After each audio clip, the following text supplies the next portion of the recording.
Hi guys, this is jsno.com and I'm here with the long expected unboxing of the realme GT2 Pro. It's sort of the spiritual successor to the realme GT5G from last year, which was one of the most affordable Snapdragon 888 handsets from 2021. And just like it should be, its successor is right now the most affordable Snapdragon 8 Gen 1 smartphone. Okay, so it's an unboxing, so I'm going to show you what's in the box.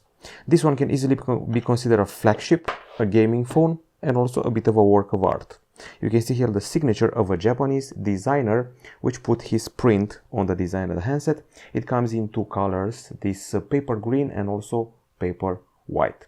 Now the price should be around $700 or so. It's higher than the predecessors, but the specs have also gone up. It's not every day that you see a microscope camera and two 50 megapixel shooters with the fisheye capture available and 150-degree ultra-wide capture. Now I'm going to fire up the phone and see what's inside the box.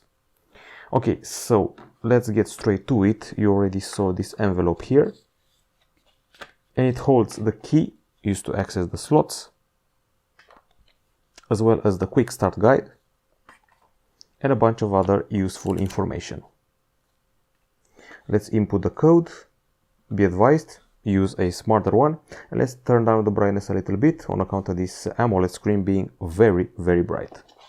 Also available inside the box, Realme is offering us a case which is quite light and slim, protects the device from wear and tear, and here's the charger with its USB-A connector, as well as the capacity to charge the device up to 65 watts. We've seen Realme do this a bunch of times. They're no strangers to that. And this is the cable from USB-C to USB-A, quite long and quite thick to deliver the power to the handset. Okay, that's everything we had inside the box. You can definitely see here the signature of the designer. Hopefully I'm going to spell it correctly. Naoto Fukasawa, that's the name, and he envisioned a design that imitates paper or even cardboard. That's the texture I'm getting here. It uses a special biopolymer. It's sort of plastic, but not quite. It's a bit more premium than your average plastic, and it has a very reduced carbon footprint. That's what they're going for. Actually, 35% less carbon footprint than other phones. The phone measures 8.2 millimeters in thickness and weighs a decent 190 grams. I remember the realme GT5G being quite easy to handle with a single hand at 6.43 inches. Well, this one has grown. It has grown in diagonal size up to 6.7 inches, and it has a quality AMOLED panel. It's not your average AMOLED, it's actually LTPO2, which means it can drop the frame rate down from 120 Hz to even 1 Hz to consume less power. And that's quite nice. By the way, this is not an average Joe. It doesn't have that typical Full HD Plus resolution. No sir, it's 2K, actually 3216 over 1440 pixels. 120 Hz refresh rate, HDR10 plus support, Gorilla Glass Victus, and the promise of 1400 nits of brightness. Gamers, be advised, the device also delivers up to 1000 Hz touch sampling rate. Now inside the phone we have the beast, as it's known right now. Okay, so you have to take my word for it. It's the Qualcomm Snapdragon 8 Gen 1, the 4nm CPU, which is manufactured in Samsung's factories.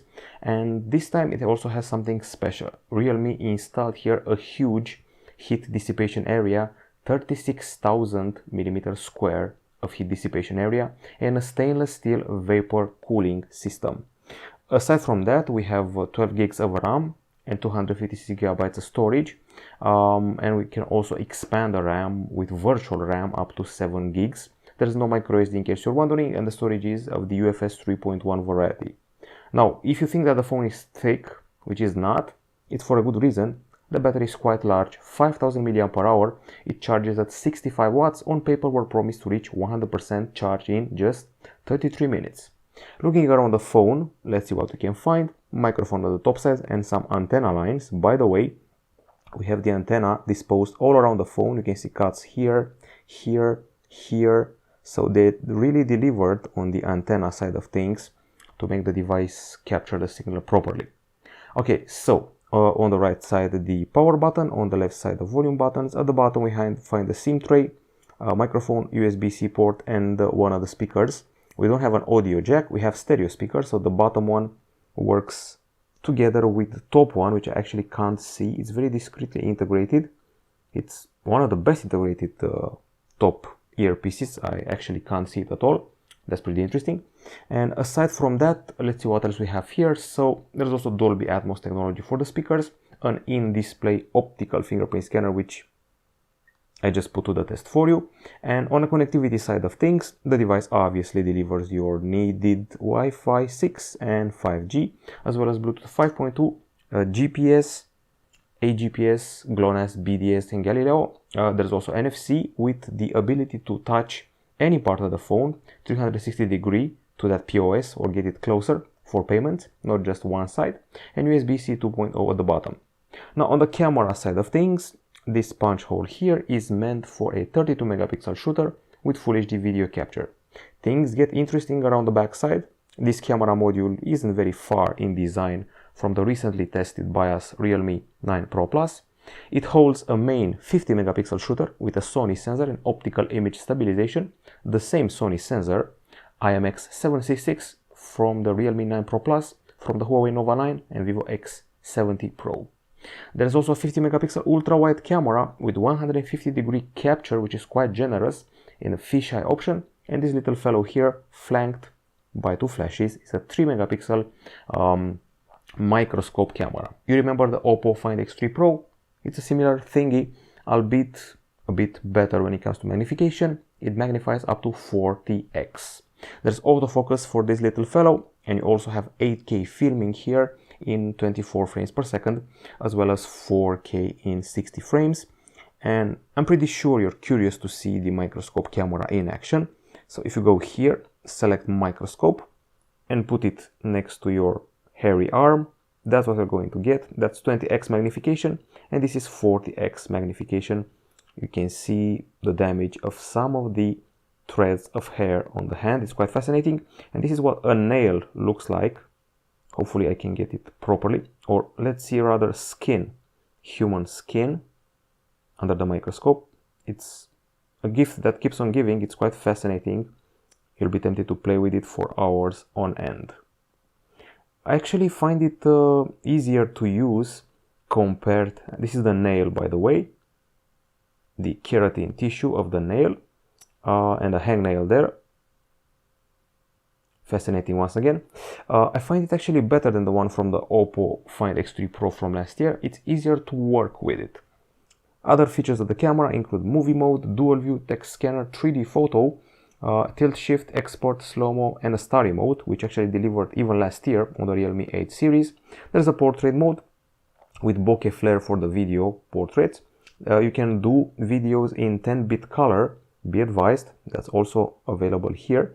And there's also the video section where you can shoot 8K clips, as I mentioned before, and a street mode with a bunch of useful filters, plus a night mode with 2 sub settings. And you can go here again and play around with some of the options, choose your shooting methods, and activate or deactivate the 10-bit color. That's pretty much it camera wise. Actually there's more, but I should explore it further. Now the software here is Android 12 with Realme UI 3.0 on top of it, and just like the Realme 9 Pro Plus, there's that extra feature here in the Realme Lab that lets you measure the heart rate by simply putting your finger on the fingerprint scanner. Okay, so not bad. Last I measured it was 120 beats per minute. Okay, so you can also make a history of what you're doing, so you can remember your heart rate. Aside from that, you have very colorful items here. In the settings area, there's the expanded sidebar with those shortcuts which you can trigger, and so much more, including that feature I keep mentioning. Hopefully I can find it here, about device, storage, device name, and the RAM. You can expand RAM with up to 7 gigs taken from the internal storage. Okay, so this has been the first contact with the Realme GT2 Pro, possibly the highest end phone that Realme has ever delivered in its history of almost 4 years. It's a young company, spin-off from Oppo, and this is their, I would say, their very first true flagship. And the price is matching the features at around $700 to $800. Look forward to testing more of the CPU, of the gaming features and the camera. I'll be back with a full review pretty soon. Goodbye.